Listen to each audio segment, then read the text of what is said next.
Now we'll take a look at the SRC Price Lock Program.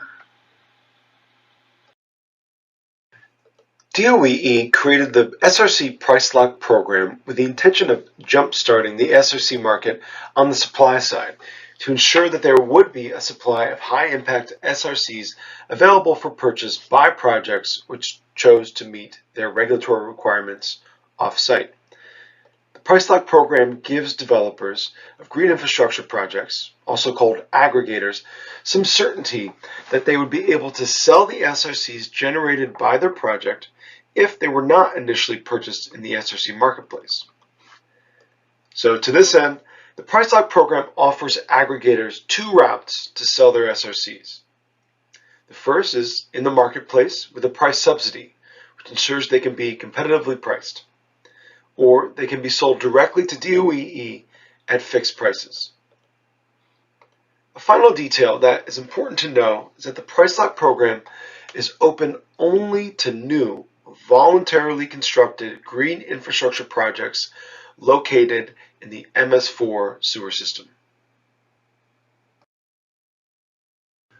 Now we'll take a closer look at the two options which the Price Lock Program offers to aggregators and how they can help de-risk investments in voluntary green infrastructure construction. The first option, and this is DOE's preferred outcome, is selling SRCs from a Price Lock Program project in the SRC marketplace with a price subsidy. The subsidy payment is DOE's way of making Price Lock projects a little more competitive on the market. As was covered in previous slides, regulated projects can generate SRCs through overcompliance. Thus, their SRCs have a lower marginal cost and can be offered at highly competitive prices. So the Price Lock Program subsidy helps aggregators compete on price. The price subsidy ensures that there is a stable supply of affordable, high-impact SRCs available for sale, while also providing a modest increase in the aggregator's return on investment. The size of the subsidy varies, and it's determined by the size of the transaction and also the ultimate sale price. The higher the number of SRCs sold, the higher the subsidy. And the lower the price per SRC, also the higher the subsidy.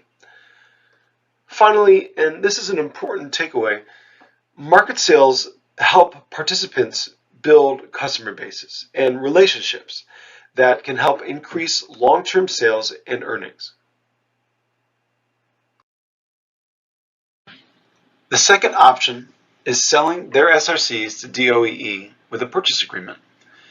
This offers aggregators the option to sell their SRCs to DOE at fixed prices over a 12-year period after they've been listed on the SRC marketplace for 18 months after each certification period. The current prices are listed in this chart.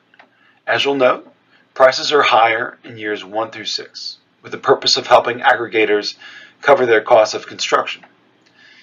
Years 7 through 12 of a purchase agreement see a lower price, and this price is intended to help aggregators cover the ongoing costs of maintenance. When a purchase agreement is signed with DOE, the agency sets aside all the necessary funds to fulfill this obligation. So there's no risk that the funds will run out when it comes time to sell to DOE. Thus, with a purchase agreement, DOE agrees to be a buyer of last resort, so aggregators can be assured that their SRCs will sell.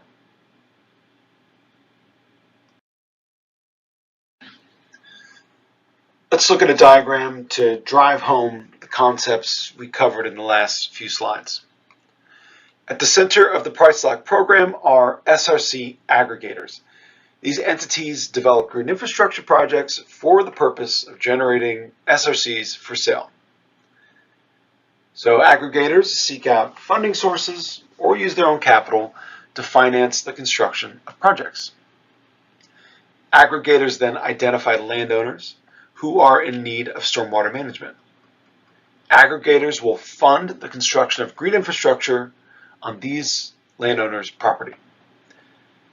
In return, aggregators receive the SRCs generated from these green infrastructure practices. As we've covered, there are two scenarios for aggregators to turn their SRCs into revenue. The first scenario is that the SRC aggregator sells their SRCs in the marketplace to a regulated project with an offsite retention volume requirement. The SRCs are transferred to the regulated project, and the aggregator receives funds from the regulated project, as well as a subsidy from DOE. This scenario generates the highest return. The second scenario is that the SRC aggregator sells their SRCs to DOE after they've been on the market for 18 months. The SRCs are transferred to DOE, and the aggregator receives funds from DOE per their purchase agreement. This scenario reduces the risk for the aggregator by providing a guaranteed return. And finally, the SRC aggregator repays their funding source and, ideally, generates a profit in the process. So, when an aggregator considers applying to the SRC Price Lock Program, here's some things they need to keep in mind for how DOE evaluates their projects. First and foremost, and we touched on this previously, but it's worth reiterating, only new, voluntarily constructed green infrastructure projects located in the MS4 sewer shed are eligible for the Price Lock Program. When DOE looks at project feasibility, we consider things such as if the budget is reasonable and also if the construction timeline is reasonable, and also how likely it is that this project will produce a stormwater management plan that will be approved by DOE's plan review team. We also consider key community stakeholder benefits, and this extends to, of course, the property owner who owns the land where the green infrastructure will be constructed, but also for the surrounding community.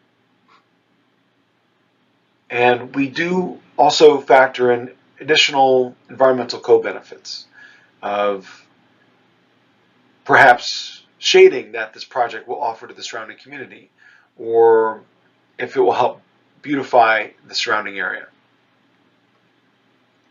And finally, applications must be submitted via the Surface and Groundwater System, also known as the SGS. Now, let's look at the mechanics of how an aggregator can get an eligible project approved to participate in the Price Lock Program. There are a lot of moving parts to this program, but this will give you a simplified idea of how it all works. Applications can be submitted year-round, but there are typically 60-day open windows in the spring and the fall of each year. So to participate, aggregators submit an application via the SGS system with preliminary design drawings. This will be reviewed for project eligibility, feasibility, and other criteria. To keep this example simple, we'll say this is a BMP that's going to generate 1,000 SRCs. If your Price Lock application is approved by DOE, you'll receive an offer for an SRC purchase agreement, which will outline the proposed price that DOE will pay for the SRCs that will be generated, as well as a timeline for approval and construction that the project must meet. Next, the aggregator will complete the design of their BMPs and submit the project's stormwater management plan to DOE for approval. Once approved, the project can begin construction and, upon completion, pass DOE's final inspection. Finally, the first 3 years of SRCs generated by the project are certified by DOE, making them eligible for sale on DOE's SRC registry. Since the project generates 1,000 SRCs per year, and you can certify for 3 years, you have now 3,000 SRCs available for sale on the DOE registry.